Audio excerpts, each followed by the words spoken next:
பொருள் இல்லையே சிறு பொண்ணும் இல்லையே பணம் காசிலே இந்த பாசம் இல்லையே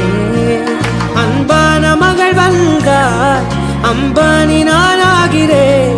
இந்த இன்ப மகாராஜ பெற்ற புது ரோஜ எலிசபெத் ராணியின் பேத்தியே தாயே தாயே மகளன வந்தாய்